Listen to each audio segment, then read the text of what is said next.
तो स्टूडेंट यहाँ तक आप लोग कॉपी कर लिए होंगे, समझ में भी आ गया होगा। तो मैंने आपको वेपर प्रेशर ऑफ सॉल्यूशन निकालना सिखाया दो तरीके से, दो केस में। एक मैंने आपको वेपर प्रेशर सॉल्यूशन का निकाला when containing non volatile component, तो कैसे निकालेंगे वेपर प्रेशर। अगर आपका वेपर प्रेशर ऑफ सॉल्यूशन निकालना है कंटेनिंग वोलेटाइल कंपोनेंट, तो कैसे निकालेंगे, उसके लिए फॉर्मूला हम आपको बता दिए। ये तीनों फॉर्मूला सेम है, ये नहीं है कि ये अलग हो गया ये अलग हो गया, नहीं, तीनों सेम फॉर्मूला है, ध्यान रखिएगा, ठीक है। तो आपको मैं बता दिया, और इसमें एक रॉल्स लॉ भी बताया। रॉल्स लॉ क्या होता है कि सॉल्यूशन के अंदर किसी भी कंपोनेंट का अगर आपको वेपर प्रेशर निकालना है तो क्या बोलता है रॉल्स लॉ। रॉल्स लॉ बोलता है vapour pressure of any component which is present in the solution is directly proportional to its mole fraction. कैसे वो लॉ आया, कैसे वो अप्लीकेबल है, डायग्राम से भी उसको कन्विंस कराने की कोशिश की। आपको आई होप कि आपको समझ में आ रहा होगा। तो अगर आपको volatile component non volatile component को मिलाने के बाद जो सॉल्यूशन बनता है उसका सॉल्यूशन, उसके सॉल्यूशन के वेपर प्रेशर को कैसे निकालेंगे वो बताएं। और दूसरा केस, जब वोलेटाइल कंपोनेंट और वोलेटाइल कंपोनेंट दोनों को मिला के सॉल्यूशन जो बनेगा उस सॉल्यूशन का वेपर प्रेशर कैसे निकालेंगे उसका भी आपके सामने हमने बता दिया। अब मैं थोड़ा सा आपको ग्राफ बताते हैं, जो ग्राफ में बहुत लोग कंफ्यूज करते हैं, तो थोड़ा सा आपको ग्राफ समझाने की कोशिश करते हैं। देखिए,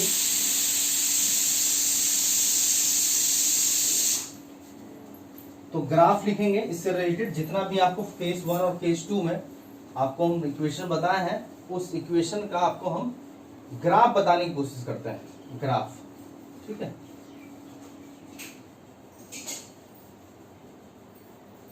तो ग्राफ बड़ा सिंपल है, बहुत सिंपल तरीके से भी समझ सकते हो ग्राफ, कोई दिक्कत नहीं होगा उसमें।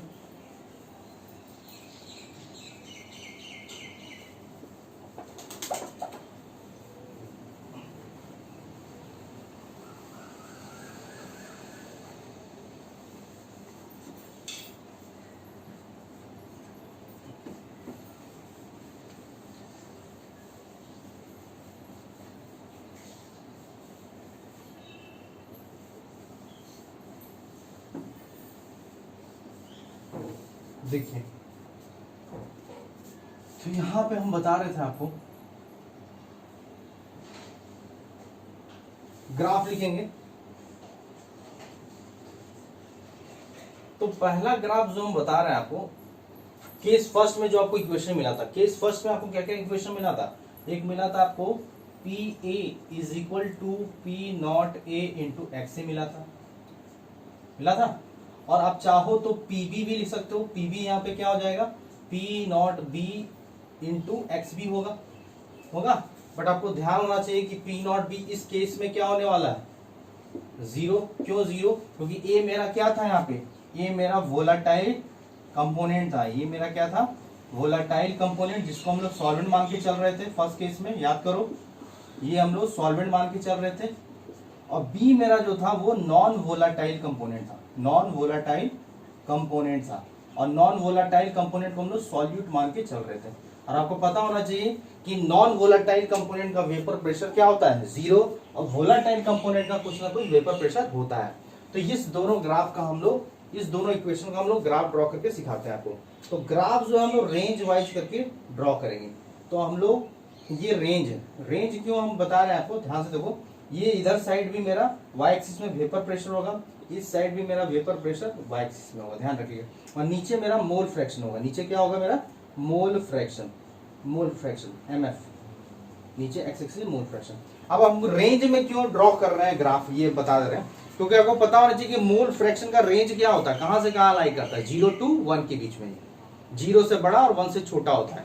0 से छोटा और 1 से बड़ा नहीं जाता है। मतलब कि यहाँ पे अगर मान लो कि फर्स्ट इक्वेशन से अगर हम ड्रॉ करें, इक्वेशन फर्स्ट का ग्राफ ड्रॉ करें, इक्वेशन फर्स्ट का आप देख सकते हो, अगर मान लो कि X A is equal to 0 put कर दिए, अगर मान लो कि X A is equal to 0 put कर दिए, अगर मान लो X A is equal to 0 put कर दिए, तो फ्रॉम इक्वेशन फर्स्ट से हम लोग क्या लिख सकते हैं, फ्रॉम इक्वेशन फर्स्ट से हम लोग ये लिख सकते हैं कि अगर X A is equal to 0 put कर दिए तो पी ए क्या बन जाएगा, पी ए आपका 0 हो जाएगा, मतलब vapour pressure of solution is equal to 0। अगर X A is equal to 0 put कर दिए, इसका मतलब उस केस में एक्स बी क्या होगा, 1, प्योर 1। क्योंकि आपको पता होना चाहिए कि X A plus X B हमेशा कितना होना चाहिए, किसी भी सॉल्यूशन में 1।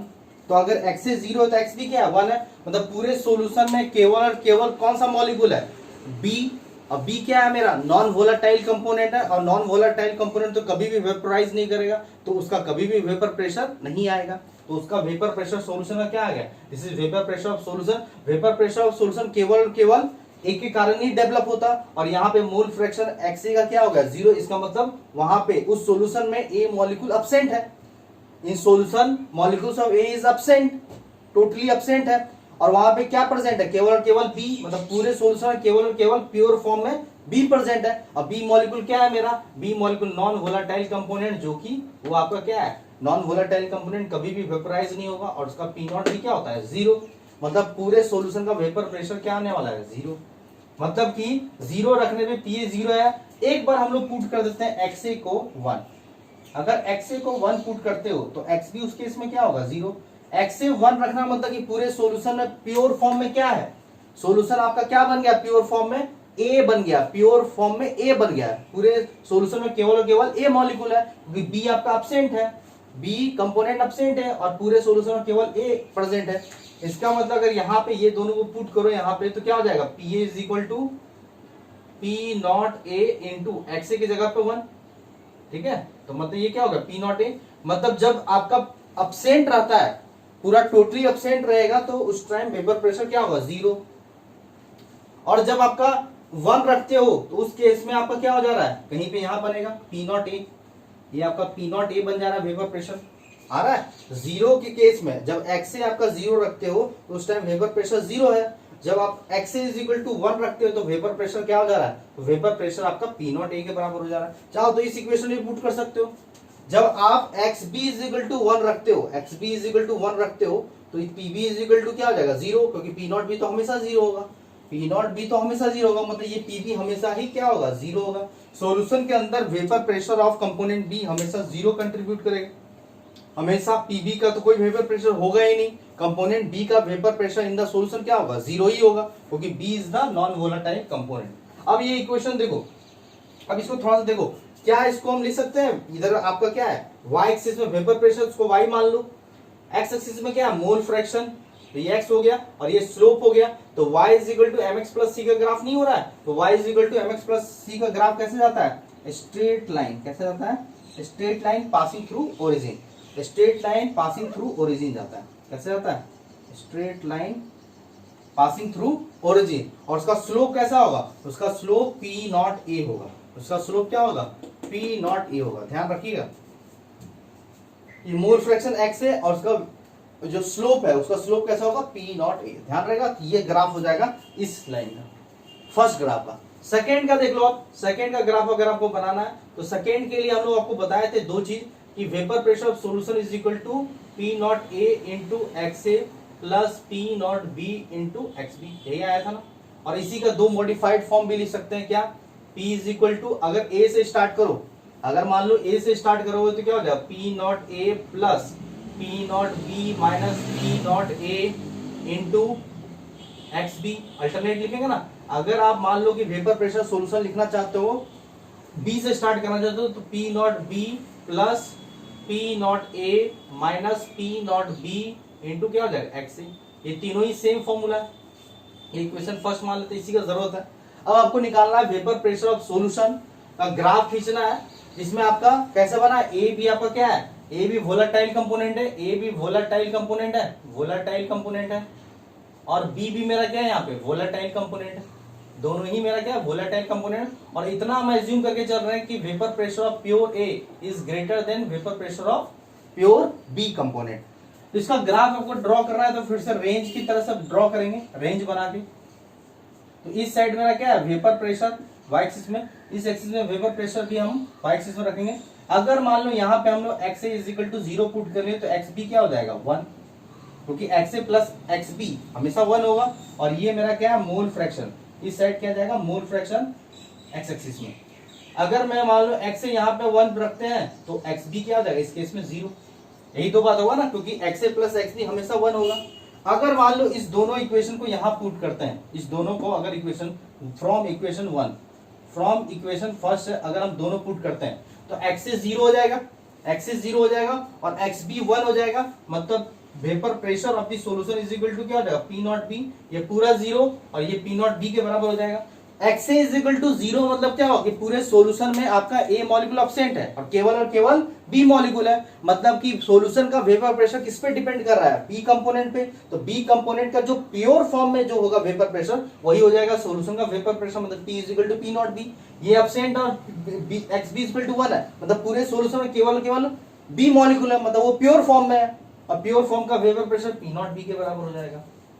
इसी तरह से अगर मान लो ये वैल्यू मैं पुट करता हूं इसमें इक्वेशन फर्स्ट में, तो क्या आ जाएगा X B is equal to zero, तो पूरा जीरो, तो पी इज इक्वल टू क्या हो जाएगा पी नॉट ए। इस बार आपका अगर ये वैल्यू पुट करने पे क्या हो जाएगा पी नॉट ए हो जाएगा, मतलब जीरो जब X is equal to zero put कर रहे हैं तो इस बार आपका पी वेपर प्रेशर कहीं पे यहां पे आ रहा है, पी नॉट बी आ रहा है। जब आप एक्स इज इक्वल टू 1 और X B is equal to zero put कर रहे हो तो वेपर प्रेशर कितना आ रहा है पी नॉट ए। अब ये इधर सेम लाइन पे होगा या नीचे होगा या ऊपर होगा, ऊपर ही होगा, क्योंकि पहले ही एज्यूम कर चुके हैं कि vapour pressure of pure A is greater than vapour pressure pure B, यहां पे आ गया। जब एक्स इज इक्वल टू 1 और X B is equal to zero है तो vapour pressure P naught A के बराबर है, और जब X is equal to zero है और X B is equal to 1 है तो vapour pressure P naught B के बराबर है। अब ये भी ग्राफ देखोगे तो ये y is equal to M X plus C का ही ग्राफ है, y is equal to M X plus C का ही ग्राफ देख सकते हो, ठीक है।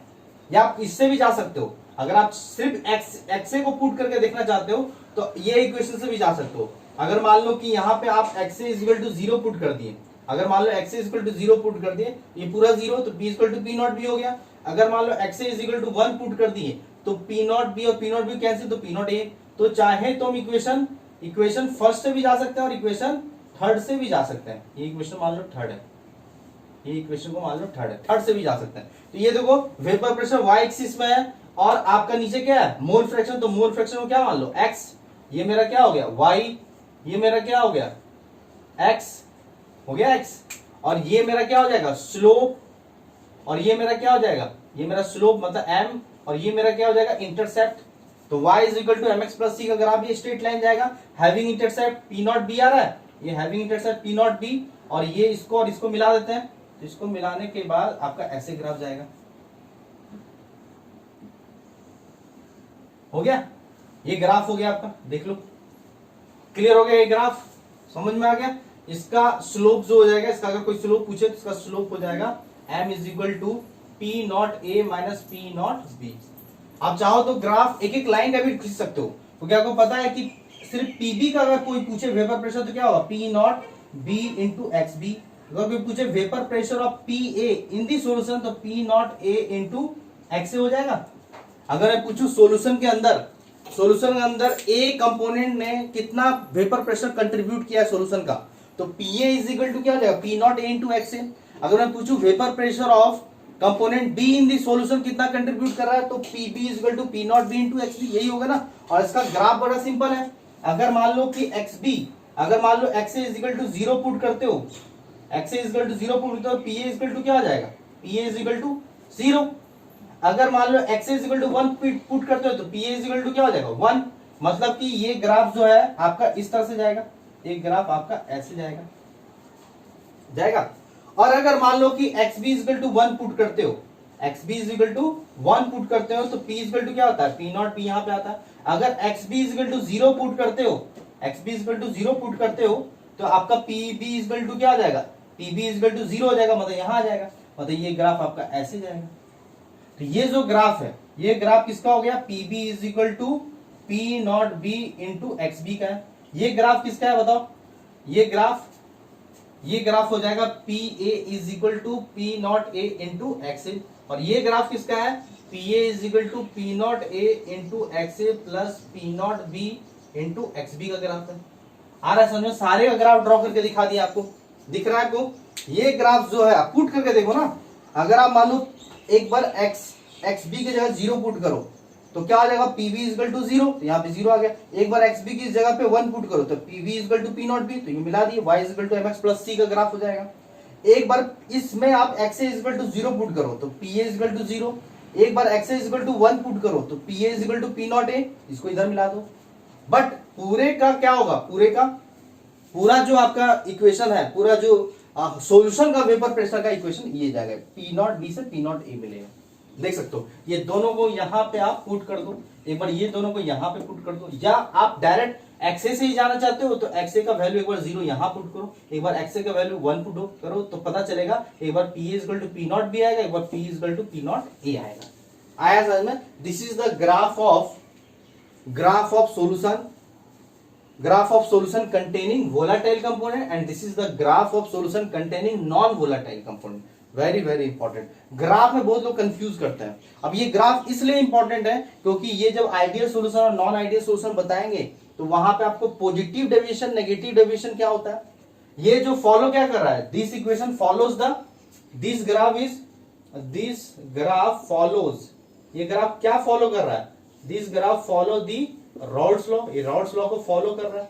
देख रहे हो ये भी ग्राफ किसको फॉलो कर रहा है, रॉल्स लॉ को फॉलो कर रहा है, क्योंकि ये सब ग्राफ किसका लिख रहा है, रॉल्स लॉ का ही तो लिख रहा है इक्वेशन का। तो अगर रॉल्स लॉ से ऊपर चला गया, ये सब ग्राफ आइडियल इक्वेशन का है, अगर आइडियल इक्वेशन से ऊपर चला गया ग्राफ तो वो क्या हो जाएगा, positive deviation from the Rawls law. अगर आइडियल गैस से नीचे ग्राफ गया तो क्या हो जाएगा, नीचे से ग्राफ जाएगा तो हम बोल देंगे क्या, हम लोग बोल देंगे negative deviation from the ideal gas. आया समझ में, क्लियर हो गया? आगे बढ़े, इसको नोट कर लीजिए जल्दी से। तो ये सारा हम लोग बात कर रहे हैं vapour pressure of solution containing non volatile component first case and vapour pressure of solution containing volatile component. जब वोलाटाइल कंपोनेंट डाल के जब सॉल्यूशन बनाते हैं तो सॉल्यूशन ऑफ वेपर प्रेशर इस तरीके से निकालते हैं। And this is the graph of second case and this is the graph of first case. बड़ा सिंपल ग्राफ है, देख सकते हो, समझ सकते हो। ठीक है, ग्राफ से भी हर चीज को आप जस्टिफाई और हर चीज को कन्विंस कर सकते हो, हर चीज को आप क्या कर सकते हो, रिलेट कर सकते हो, कनेक्ट कर सकते हो। ठीक है, आगे बढ़े, मिटा दें। चलिए अब सेकंड वाले केस से न्यूमेरिकल नहीं कराए, उस पर भी एक न्यूमेरिकल्स करा देता है, थोड़ा प्रैक्टिस भी हो जाएगा कैसे यूज करना है ये सब इक्वेशन का। ठीक है, फर्स्ट वाले से हम आपको एक न्यूमेरिकल्स करा दिया था, उसमें आपको lowering of vapour pressure, relative lowering of vapour pressure, mole fraction सब कुछ पूछ लिया था। ठीक है, आया समझ में, क्लियर है यहां तक? आगे बढ़े, चलिए।